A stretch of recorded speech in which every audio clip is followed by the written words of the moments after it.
大家好，我係 Christy，我係 Michelle。今日我哋嚟到珠海長隆3日2夜，我都係第一次搭跨境巴士，我真係好緊張啊！經過30分鐘嘅車程之後，我哋就嚟到港珠澳大橋口岸。今日真係好少人喎。過咗關之後，我哋就揾返個指示牌，然後坐跨境巴士。呢一程呢，我哋就坐咗大約35分鐘，就到珠海口岸啦。過咗關之後，我哋就跟住呢個指示牌落咗一層，然之後就等上車啦。架車會先去創新坊同埋其他酒店，最後先至去企鵝酒店。今程我哋坐咗大概45分鐘。我哋終於到咗企鵝酒店啦！間企鵝酒店嘅外觀真係好靚，有好多企鵝嘅元素，好符合主題。我哋而家準備入去 check in 啊！一入到去大堂就見到2隻好可愛嘅企鵝。我哋 check 完 in， 然後我哋寄放完行李之後就去揾嘢食啦。呢度係酒店大堂嘅走廊，入邊仲有便利店。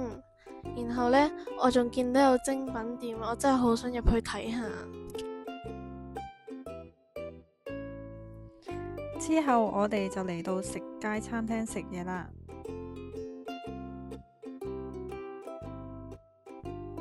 原來呢間餐廳係睇到企鵝㗎，你睇下佢哋幾得意。我哋叫咗企鵝造型嘅奶黃包、炒雜菇同埋蛋炒河。食飽之後，我哋坐 shuttle bus 去飛船樂園。我哋終於到咗飛船樂園啦，睇落去好似好少人咁喎。我哋而家就周圍去行下，牆上面有我最中意嘅星球啊！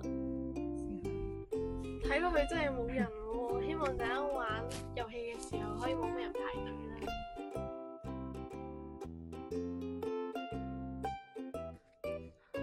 我哋玩咗啲遊戲同埋睇海洋生物，然後要就返時間睇長隆秀，所以我哋而家就出發去長隆秀啦。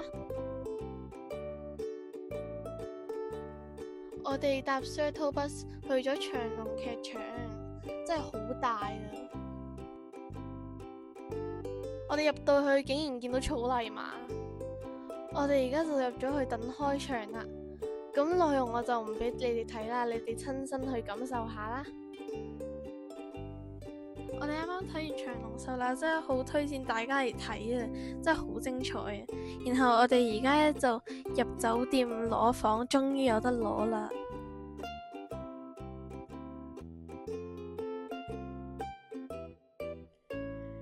我哋而家睇下個廁所先，周圍呢都見到有企鵝嘅圖像啦，有分大人同埋小朋友用嘅沖涼液同洗頭水啦，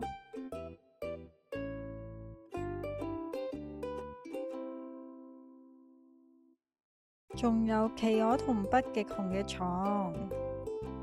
你睇下成間房都係充滿住企鵝㗎。連個櫃都係啊！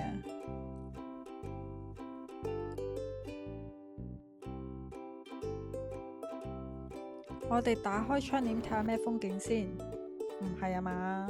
原來出邊就係地下。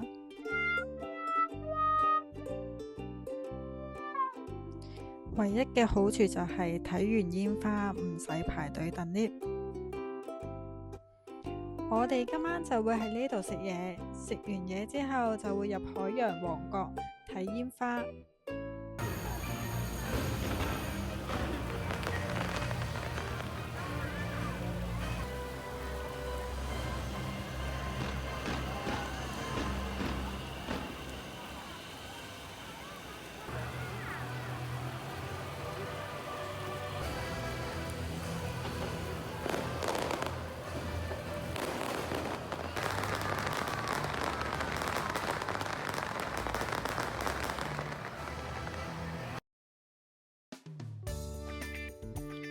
早晨啊，咁多位，而家呢一度呢，就係團體大堂嚟嘅。我呢，而家就準備去攞外賣啦。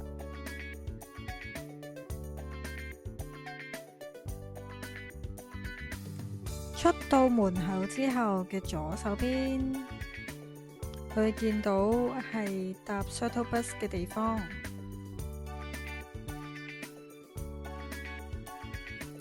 我哋呢，琴晚呢已經喺美團嗰度呢，就揀定今朝早食咩早餐啦。咁其實佢哋早咗差唔多10分鐘到已經送到過嚟㗎啦。咁佢哋就打電話俾我，叫我去攞餐。基本上你都會喺沿路見到好多人已經攞咗餐啦，有啲人就跑去攞餐啦。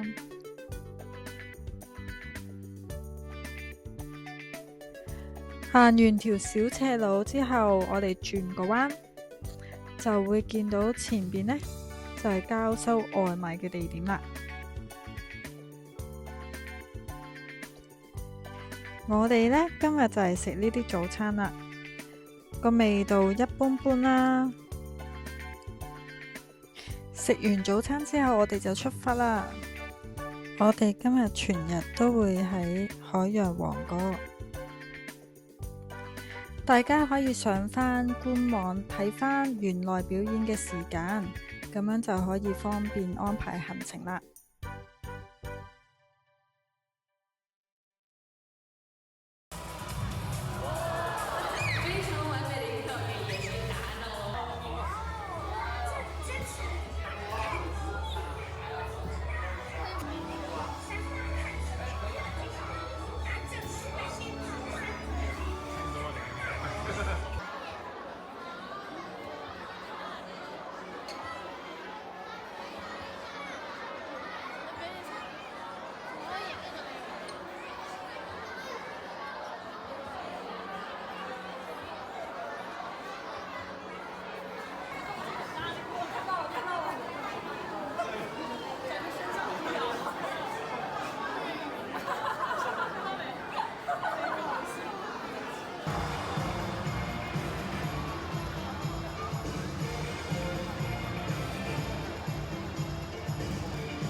今天看到大家開心嗎？好，表示非常開心。中國有句非常的好，有朋自遠方來，與遠播。現在海象有話要說，一起來聽一下，請安靜。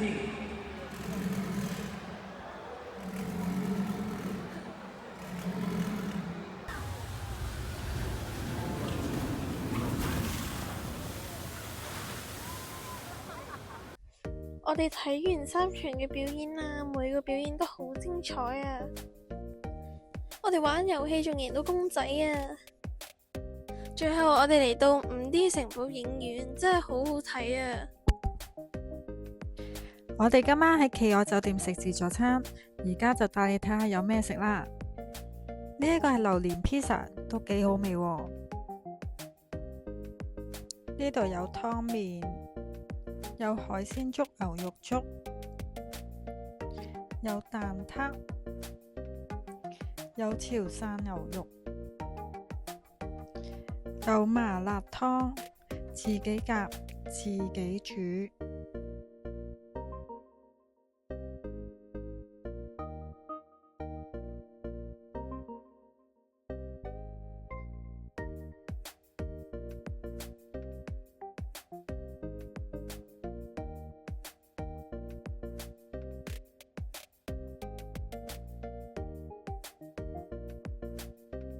滷水豆腐、蘿蔔雞翼，呢邊呢就有泰式豬頸肉啦、咖喱牛肉、青口、冬陰功海鮮。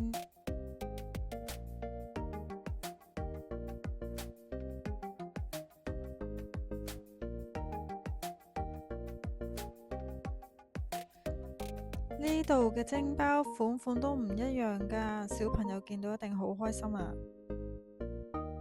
又有企鵝啦。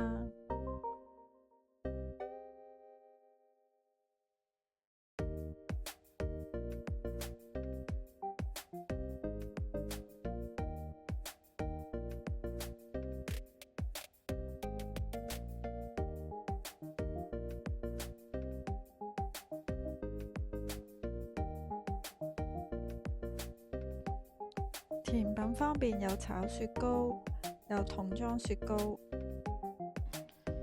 有冰糖葫蘆，麵包布甸，仲有好多麵包，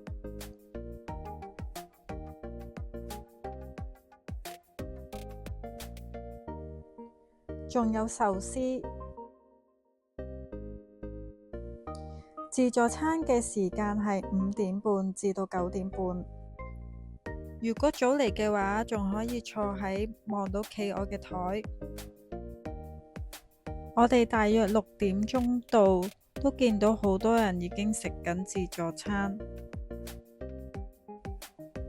間餐廳好大，我哋就揀咗近攞食物嘅位。喺朝頭早嘅時候見到勁多人排隊，所以如果大家都有喺度食早餐，可能要預早少少時間會比較好。我哋食完之後都返房休息啦。我哋照舊都係買外賣。我哋9點鐘就已經到咗飛船樂園。佢哋會 check 你係咪住客，所以你一定要證明俾佢哋睇先可以入場㗎。今次我哋入到嚟就先去深海遊樂場。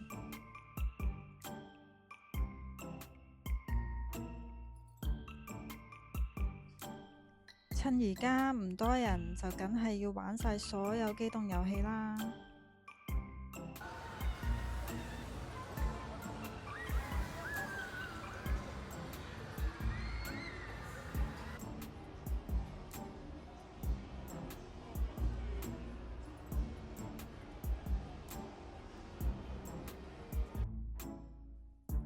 我哋入咗去深海潛艇度睇魚。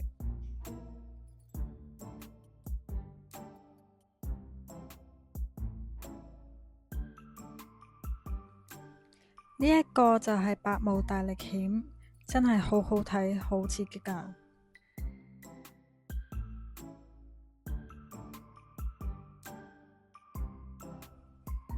除咗海洋生物之外，仲見到其他動物添。今日期待已久嘅環節就係虎鯨表演啦，你睇下幾多人。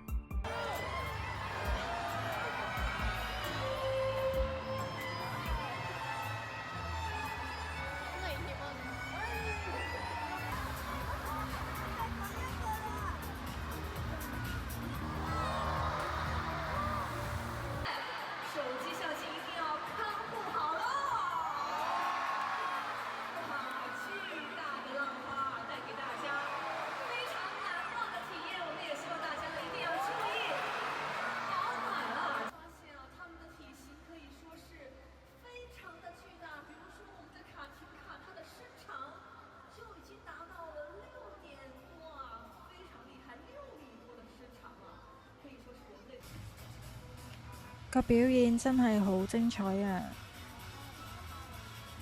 我哋喺樂園逗留到差唔多3點就要離開啦。基本上3日2夜嘅時間都可以玩晒2個樂園。今次我哋係經 Klook 買3人套票。